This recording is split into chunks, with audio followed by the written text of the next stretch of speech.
a simple game of basketball. The play experience is real, it's tangible. 3 boys in a hoop out back, learning lessons of sportsmanship and cooperation.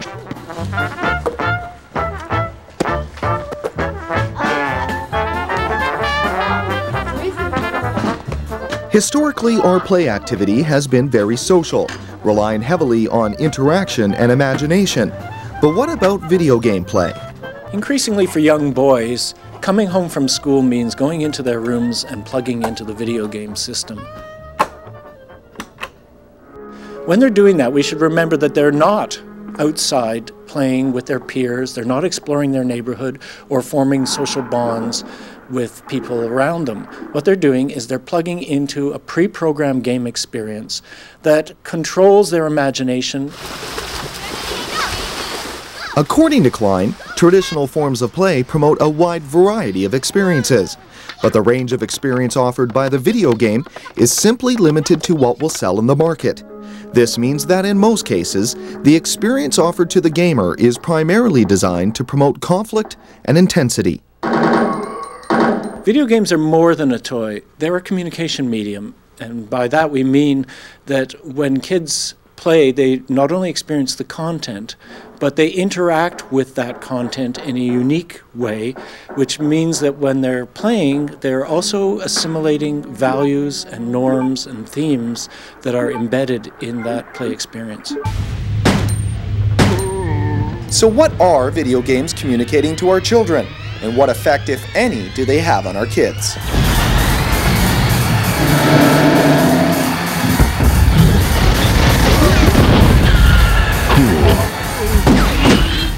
Violence. With each new advance in technology, the representation of violence becomes much more extreme and realistic.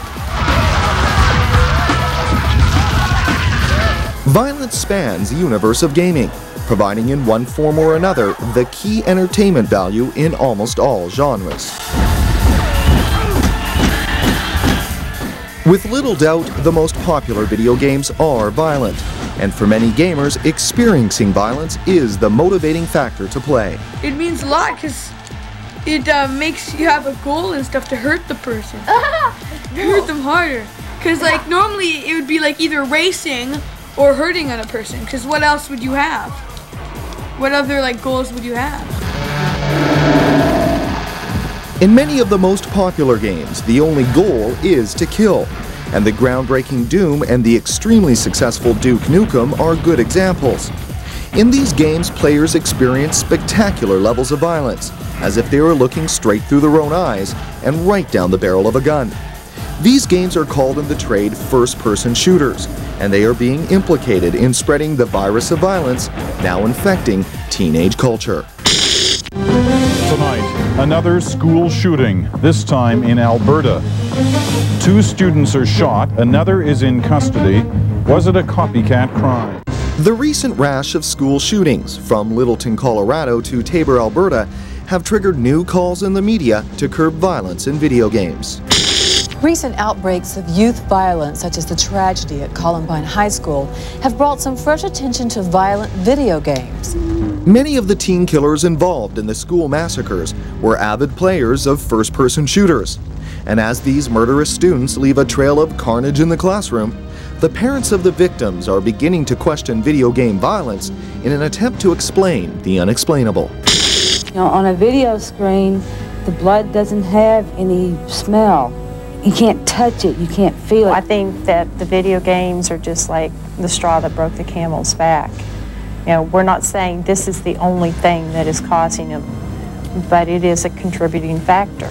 We're telling the entertainment industry that we expect them to be responsible for what they put out of the market. If they want to make the violent video games, go ahead, but you're responsible for what you do.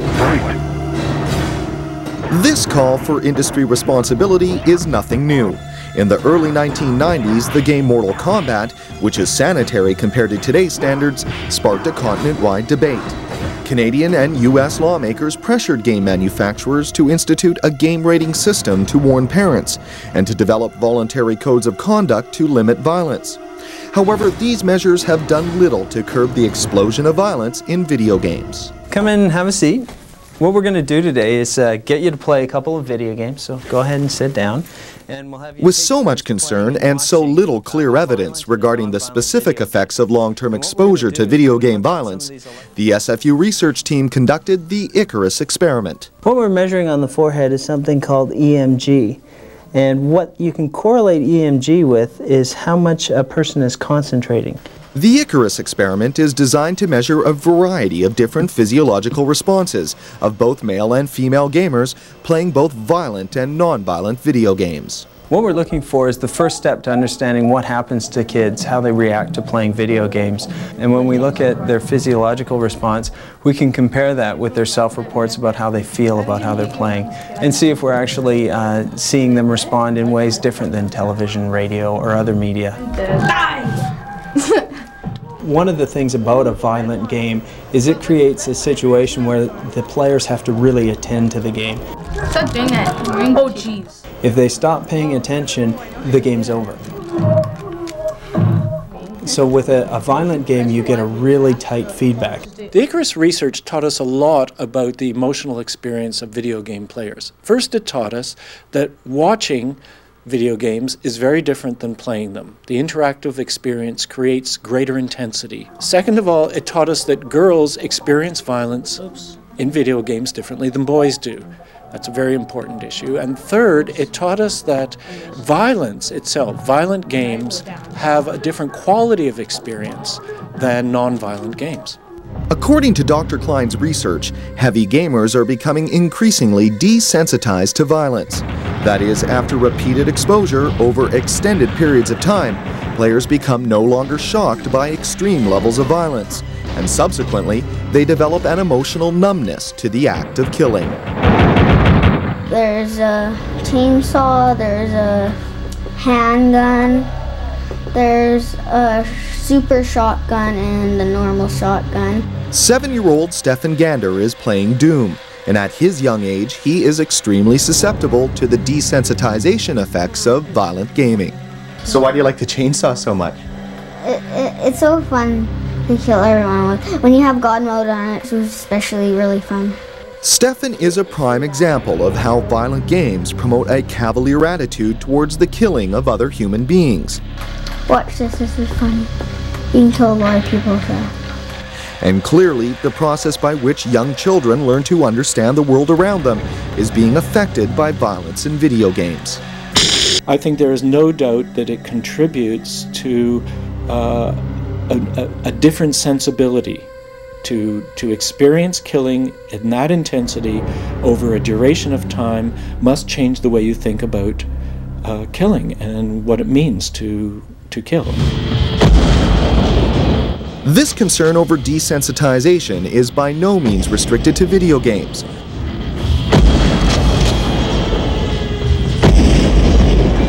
For years, violence in film, television, and music has been singled out as a contributing factor in tragedies like the Columbine Massacre. However, according to researchers, the intense realism and interactive nature of video games make children more active participants in simulated violence. We know that kids have become accustomed to very extreme acts of violence, but now in a video game they get to pull the trigger themselves. It's not just identification. They're in the driver's seat. They are pulling the trigger. They are the person that is deciding to kill, and therefore the desensitization effects are more likely to be stronger with video games than with any other media. So in light of this disturbing relationship, are game manufacturers being irresponsible when they design violent games? Are there some irresponsible game designers when it comes to the issue of violence? No, I don't think so. I think that you know, violence and sexuality in interactive forms of entertainment are not problematic as long as people are forewarned about it, or at least have some level of understanding. Like any other consumer product, it's up to, you know, responsible parents, guardians, whatever, to take ownership of what it is that the people that they're responsible for are looking at and doing. And I try what I can to try and make sure that he understands that this is violent stuff and this is real. This is something that, you know, if somebody really did that to you, that would really hurt. Pam Gander, Stefan's mother, has been trying to provide her son with that context and understanding promoted by the industry as the solution to the problem of video game violence. However, according to Dr. Klein, her efforts may be in vain, because telling kids video games are not real provides no buffer against the desensitization effect, as it fails to address the emotional issues created by the repeated experience of killing. So why then do parents let their kids play violent games in the first place? To begin, the SFU study shows that many parents are simply not taking an active interest in monitoring their children's gaming. In addition, game rating systems are doing little to prevent younger kids from gaining access to violent games. And compounding the problem, personal-based computer games are not subjected to ratings. Finally, the violent games are the most popular among groups of gamers, making it difficult for individual parents to control what their children play and talk about with their friends outside of the home. These factors, combined with our society's deep fascination with computer technology, create an almost impossible situation and a constant source of tension for parents trying to insulate their children from video game culture. There'll be several kids together in a room playing, but they don't necessarily play together. What are you talking about? Talking about video games. I can't play my computer, so I'll go trash it now then. Is that as usual? Yeah, oh, of course, because the second I start talking about that it's a problem, that you know, the violence in the games is bad, he immediately throws up his hands and it's a huge issue and he's just not going to play them anymore and he'll just dump them, and you know, so it's a little bit of dramatics that goes on. So in the aftermath of tragic explosions of teen violence, what can be said for certain regarding the effects of violence in video games?